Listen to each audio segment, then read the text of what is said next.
On this episode of AV Week, voice control among consumers, getting ready for resimercial, and designing and installing dynamic workspaces. All that and more, next on AV Week. The network for the AV industry. What are you listening to? This is AV. This is AVNation. This is AVNation. This is AV Week, episode 368, recorded Friday, September 14th, 2018. Messing with Dongles. Support for AVNation is brought to you by Crestron and by FSR. This is AV Week, your weekly wrap-up of audio-visual news and information. My name is Tim Albright. I am your host. With us to talk about the news and information that we have gathered this week. First and foremost, her name is Kirsten Nelson, and she is a fantastic AV industry veteran. She knows a lot of stuff. Welcome, ma'am. Thank you so much for having me. I'm so excited to be here with this very great group of people. Oh, yeah, we're going to have a lot of fun today. Also with us is an old friend. His name is Justin Kennington, and he is from the SDVOE Alliance. Welcome, sir. Thank you, Tim. I am, to this point, withholding judgment on this group of people. Oh, no. This is a great group. This is going to be fantastic. Cautiously optimistic. Yes. I mean, I'm here, so that automatically discounts it. But other than that, the rest of the group is great. Fantastic. And you've already given us a bad impression on our new guest, who has not been on yet, but she is also fantastic. Her name is Caitlin Orsini, and she is from Plantronics. Welcome, ma'am. Hi, how's it going? Good to be here. Thanks so much for joining us. All right, so our first story this week comes to us from CMO.com, talking about a new study concerning consumers and voice services. The study surveyed 1,000 homes with smart devices and voice services. One of the findings was that 31% of those surveyed used voice services for smart home control, which I find fascinating. Colin Morris from Adobe Analytics said in the article, quote unquote, "Technology trends come and go, but we think voice is here to stay." I would actually echo that. Kirsten, we'll start on you with you on this. What does this consumer adoption mean for the AV industry as a whole?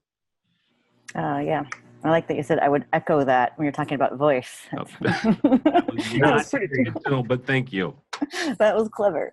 I think that's the understatement of the year. I think that's, wow, newsflash, voice is here to stay. I definitely agree. I've talked to a lot of, and when I think about the consumer side, it's going to be how we're interacting with brands. You know, I was just talking about this with somebody at Starbucks the other day. We were talking about how I know a bunch of brand agencies are already working on the specific voices that brands are going to have, like the nuances of the voice. You know, they're already so far ahead of us. Brands are already working on the fact they're going to be interacting with us primarily that way. So I think what it means is we're going to have to be savvy to what, like, the actual experience of a voice, what the expectations are. You know, it's not just, you know, as we listen to Alexa change her tone and kind of gradually become a little more casual in her responses as she learns from us. Oh, she's responding to me right now. Oops.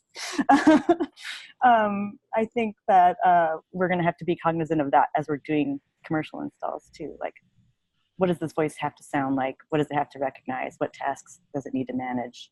But moreover, how do we identify, what does that say about the space we're in? Like, does it need to sound like HAL when we're at Microsoft? Does it need to sound, you know, it's just kind of it's about the vibe that the voice is creating. All right, that works.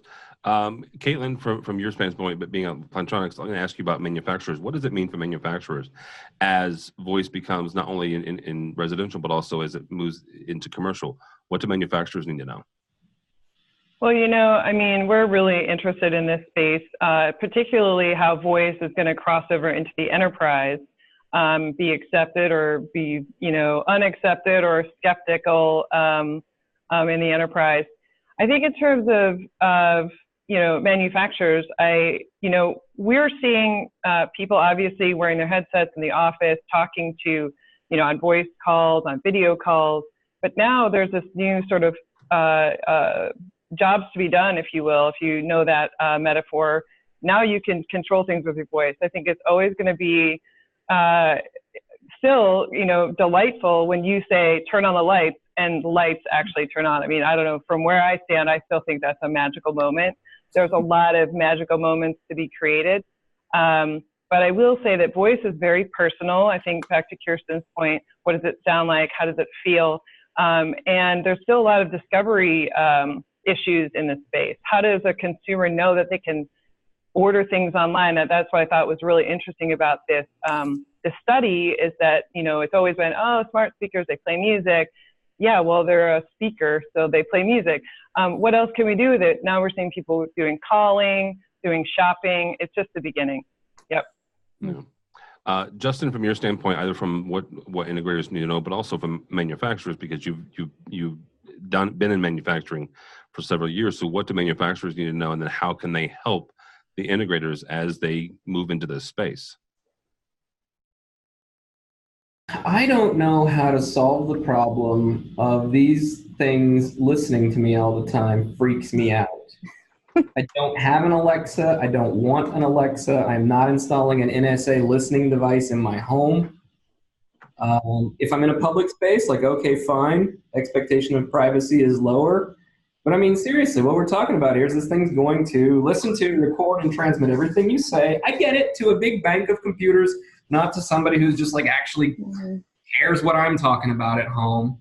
But your phone is already could be activated for that purpose too. So, That's why I keep a drill in my desk and I just put it right through the back of my phone to make sure it's dead. I didn't know. You're right. I get it. I mean, could be, but here's devices that are designed to be, right? I mean, at some point I'm going to have to trust that somebody who made this phone isn't, trying to spy on me through the back door. If they are, that's a sort of massive trust violation, and I'm sure they'll get in big trouble for it one day. But these devices are designed for listening, and they're providing a service. It's of value. I don't question that. I'm sharing my own Luddite tendencies here, I guess. I don't have one. I don't want one for these reasons. And so how much of the market does that attitude represent? I don't know. And if it's significant, how in the world do manufacturers attack that problem? I sort of can't imagine. I mean, Apple's approach is part of it, right? Again, there's trust here. I'm trusting that the system works the way I'm told. But, Siri only listens when I'm explicitly talking to Siri. And so I'm cool with that. I talk to Siri. I tell Siri to turn my lights on and off. But let me it weirds me out. Yeah. Let me ask this though: is it maybe a generational thing? Because you said the expectation of privacy in public is a little bit less than your home. Is it maybe a generational thing where folks who are maybe younger than you, coming up behind you, that they have a less expectation of privacy? So a device that's listening that helps them in their daily life, whether it's in the home or in the office, they get that and they understand that, and it's a natural thing? Or do you think that it is maybe, folks who are concerned about privacy simply don't want these things, and so they won't be part of their work environment? Well, I think it's all trends, right? I think it is likely that these darn kids today just that will be more open to it, right? I guess they live in that strange social media, put everything on the internet. I guess I should also say that I personally barely have any social media accounts. What I do post online about myself is all false. I'm actually kind of seeing, I hate to use the term millennials because I hate that, but if we talk about the younger demographic, I think there's much more education around privacy and an expectation of, hey, I want it to listen this time and I don't want it to listen this time, and they understand that. I don't think that they necessarily post everything all the time, overshare all of them. I think they're very actually responsible about, this is my work life, this is what I want it, how I want to be, this is what I want to share, this is my social life, this is my art account where I post my crafts or whatever. So I think they're quite savvy. In terms of, I agree, there has to be a value added in order to give up or not give up or be comfortable with a different sense of policy. So I am seeing some of that kind of implementation. For example, there's a push-to-talk way to talk to these voice assistants so that they're not always on. They're not listening for that wake word. So I think there's options for sure. Yeah. So it doesn't have to be all or nothing, Justin. You can turn them off. You can mute them. There's a button. Hey, I talked to Siri. Siri controls my Lutron lights. I'm getting a plug-in for my favorite lighting control guys there. That's not paid. I paid them. It's not. You know, Although Siri can be listening all the time, though. I think it's interesting that you trust Siri, but you don't I know. others. If I find out she's betraying me, I'll kill her. Caitlin, I will give you a piece of advice. Do not just don't try to understand Justin's logic. Okay. Our next story comes from AVNetwork.com and Henry Clifford asking if you are quote unquote ready for resimercial. This term, resimercial, which is a combination of residential and commercial, in case you didn't catch that. Oh, I thought that was commasidential. No. It was it's growing in popularity as residential integrators are doing more and more commercial. Infocom this year at the show in Vegas had an integrated life section on the show floor. We've done stories on our residential show with Matt Scott, ResiWeek. Actually, our AV social team took a look at this this week as well. From the article, quote unquote, you already understand talking to the residential dealers. You already understand residential custom installation inside and out. Your company is used to fielding calls at all hours of the day. Imagine a client who uses your services during normal business hours. Does that sound too good to be true? Some of that is accurate. I would suggest to Mr. Clifford that he may be painting a too rosy of a picture for residential dealers, because there are certainly some commercial clients who will call you, quote unquote, after hours. I've had some, I'm sure that you guys have as well. Caitlin, I want to start with you on this. What sort of hurdles, as these folks get into, do they have to overcome when they're looking at what has traditionally been, just the homeowner and their home, and they start moving into the office and the work environment? Yeah, I think it's quite interesting from my perspective, because I've typically worked with or thought about mobile workers who are taking calls from their home, who are taking calls from the airport. And I find it interesting to see now, it's an open office, there's more noise. So I think from our perspective, understanding how you make the audio quality hold up in environments that are common at home and on the go, but now are going to be more common actually in the office itself. Makes sense. Justin, how would you advise a residential dealer wanting to get into commercial? I think it's funny that you asked the question that way, because as I read this article about resimercial spaces, I thought to myself, first of all, these spaces are real, right? This trend is real. I don't have any questions about that. But then this article goes on to argue that this is a great way for residential integrators to move into commercial. But these are, from a technology perspective, these are commercial spaces, right? From an aesthetic perspective, they're sort of residential. But people want to bring their own device and use an iPad, because they do that at home. And yes, that's possible in the commercial environment, but only using commercial level technologies that are prepared for, 30 people in the room trying to use an iPad to display at the same time. And the list goes on. It's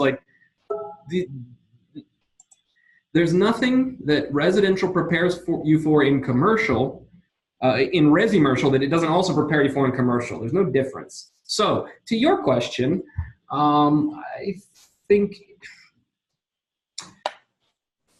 what I guess they need to prepare for is a different mindset of customer, right? Somebody who's more focused on, hopefully, on sort of measurable business results, on specific kind of broad requirements that are hopefully scoped by thinking about all of their different users, whereas a residential environment is much more about one user or one user and their family, and these very specific, very custom environment that they want. There are certainly different technologies that you need to be familiar with. Some of the basics are the same, like how you distribute wired video. The technologies in commercial and resi are kind of overlap a lot, but again, like how to do wireless video. An Apple TV is a fantastic device at home for hooking up your iPad wirelessly to your TV. But anybody who's ever tried to put 50 or 100 Apple TVs on one corporate network quickly learns that there are just problems that Apple TV never set out to solve with that. So resimercial seems like an irrelevant middle step And if you want to get into commercial, then you need to go learn about what are the needs of commercial clients, what are the needs of those spaces, and what are the technologies that fill those needs. Now, the good news is you have a leg up, from somebody off the street who doesn't know those technologies at all because there's overlap. Yeah. And actually, Kirsten, that's a question I was going to ask you. What is the overlap? What translates well between these two spaces? Well, yeah, I think it's funny because I think the real opportunity here that he kind of could have really dug into is co-working spaces, right? Like, this is really what he's talking about is co-working spaces. All these people who think they can open up a storefront and put a bunch of desks in it and then a bunch of couches. So it feels like Google and people will come here and work, and it's always that aspirational thing. I think the only part that makes it residential is that, we've got a sofa and a ping pong table. But, I read that somewhere in here. Oh yeah, exactly. Everything's going to be on tap. But that's the essential. And if you can get that cool, coffee machine that comes out of the counter that you can control with the Crestron control panel, then that's the future. But anyway, I think about co-working spaces, and I think about there's this other new thing where it's already happening here in Brooklyn, Denizen and Bushwick. It's a brand new housing development that is specifically built with built-in co-working spaces, maker spaces, and collaboration areas, right? So it's already built for the, you work from home crowd. Now you can work from home. And I think that's kind of where the cool stuff could be happening with this. If you're going to get into commisidential, I like that better than resimercial. That's much more blocky to say though. Yeah, it's kind of fun though. I always like the more tedious version of everything, but I think there's a lot of interesting overlap there. It's how people are working today. People aren't going to the office as much. It's just a different thing. And I think that's where the opportunity is where else are they working, and how can you outfit it with stuff that works in those spaces. Yeah, absolutely.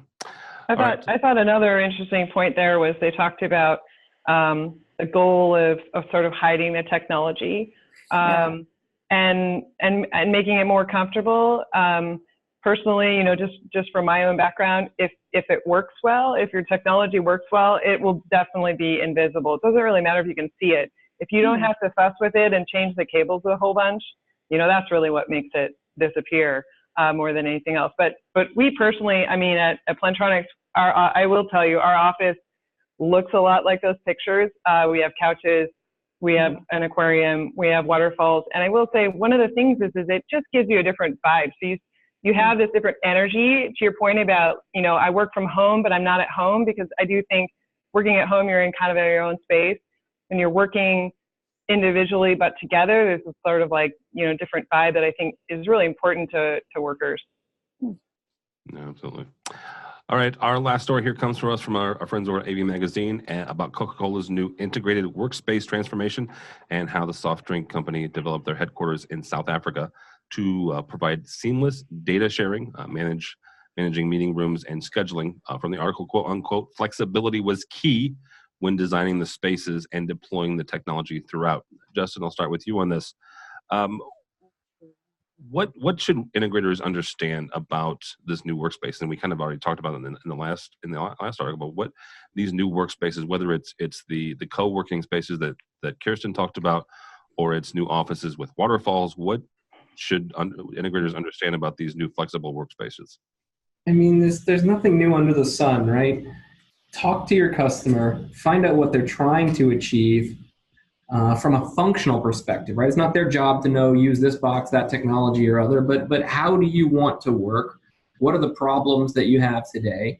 And then it's your job as the integrator to identify the technology solutions, the product solutions that can make that happen, whether it's a fully integrated workspace transformation or a co-working space, or just a plain old 10-person conference room, because I think people still use those sometimes.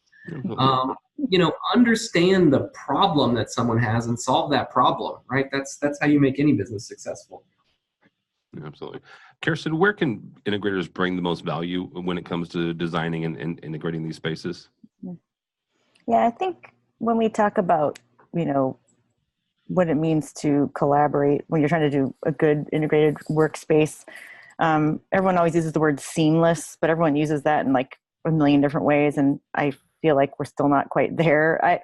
I think for me, the most important thing they can bring is access. Like, so when you walk in, well, first you can walk in because you know the meeting room's available. And then, all that stuff where I want to access a particular kind of media and show it a particular kind of way, interact with it a particular kind of way without having to think about it. Like Caitlin was saying, like, let's keep it invisible. Let's keep it effortless. But I think access is really the thing. People want to be able to get everything that's on any device or, on a server beyond the room, without having to think about it or plug something else in. And I kind of wonder if we're there yet. I've been talking to a few integrators, one in particular that has a demo room where they can just walk in and push a button and their laptop is recognized and then instantly goes on the screen. This can happen. I just wonder, but I think their clients constantly walk in there and go, you can do that? And they already have the technology to do it, but they never do it. So it's just interesting. I think we're still messing around with a lot of dongles. I kind of like that as a catchphrase.